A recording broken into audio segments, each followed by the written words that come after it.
We will focus on a specific marginalised group originating from Burma who were forced out of their country due to conflict and had to relocate to the borders of Thailand for safety. Therefore, our focus will be on Thailand refugee camps and how education may or may not help them to integrate back into civilisation and even move back to their own country. Cowdell 1998 suggests two different ways in which conflict can be described. However, the main focus will be on new wars.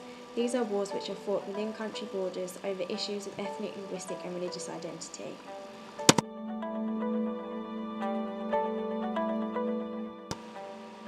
Due to these new wars, UNESCO reported that over 2 million children were killed over conflicts in 2008, and 20 million children have had to flee their homes as refugees or internally displaced persons.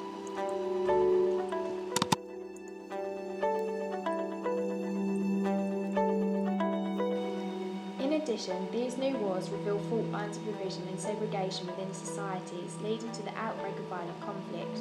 When these conflicts occur and marginalised groups are forced to flee the education given can avert the outbreak of violent conflict, as conflict itself has profound effects on education.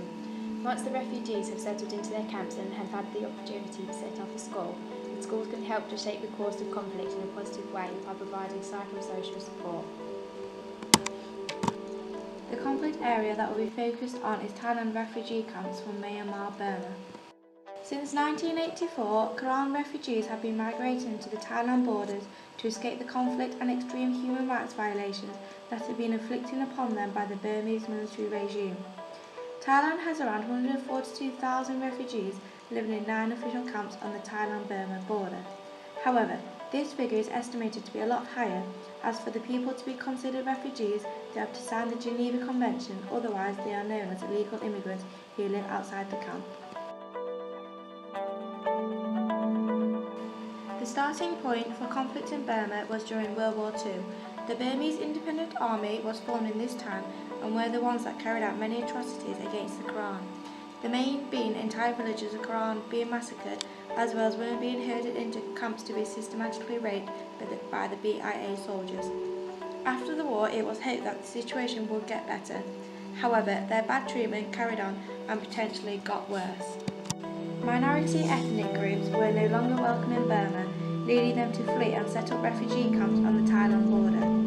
Although the Quran fled for their own safety, they were also forced to relocate by the army. In doing this, the army used the civilians for forced labour at local army camps. To ensure labour from them, the army used different forms of torture such as rape, summary execution and the destruction of villages and goods supplies. Those that were forced into labour either had the option to stay and starve or to try and flee, the end result being that they could or would eventually die. Once the Quran had crossed the border into Thailand and signed the Geneva Convention to become a legal refugee, the Thai authorities allowed them to set up temporary refugee camps, ensuring that the refugees understood that when the situation permitted they would return back to Burma. With the camps being temporary, it meant that schools that were built upon these camps were temporary too. The education in these camps were controlled by the Thai government, meaning that the resources and the context of their learning was restricted. After being relocated, the families went through serious life-changing circumstances, leading to adults having post-traumatic stress and depression, which then impacts on the way their children live their lives. Many families had responsibilities such as to maintain a farm of which the children were expected to stay and to help out. This resulted in many children having to leave school at a younger age and not attending school at all. Furthermore, due to the lack of sanitation in the camps, the rate at which those living within them got ill increased, leading to high rates of malaria and anemia, which are amongst the most common diseases. Disease rates increased due to the lack of nutrition and medicine in the camps, which is another contributing factor of the low attendance rates at schools.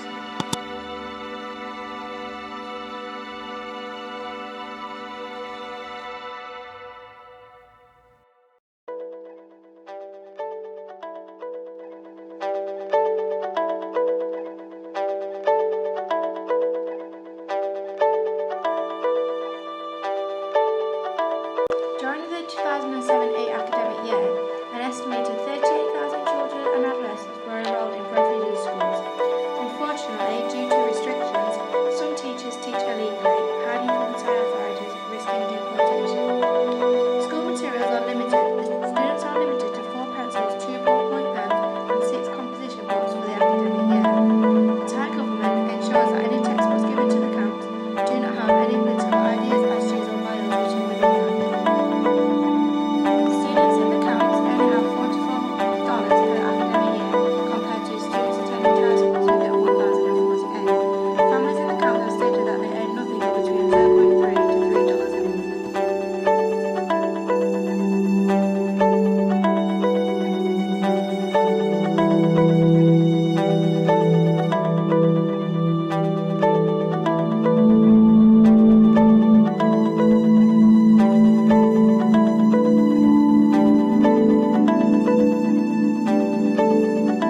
excluded from opportunities that the local children have access to. For example, taking a trip outside the camp to explore Thailand and have access to the Thai national curriculum. Furthermore, Thailand refugees lack the opportunity to study in further education and employment outside of the camps as opposed to their Thai peers.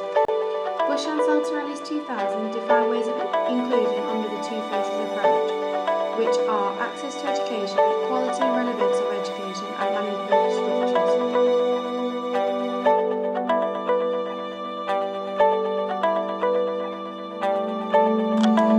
Basic education support and post-transition investment programme save the children with the support from non-government organisations.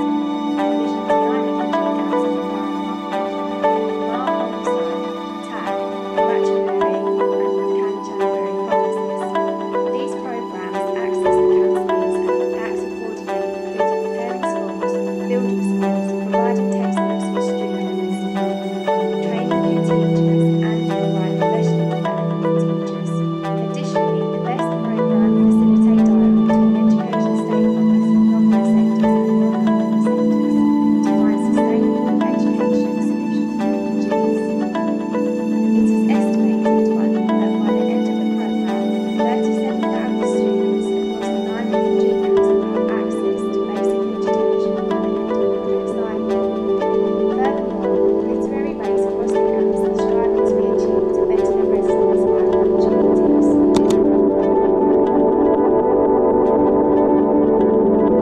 Additionally, the United Nations Development Programme, Human Development Goals emphasise poverty is a characteristic feature of the world in which we live. In order to combat such exclusion, we need to understand the pain of those living in poverty.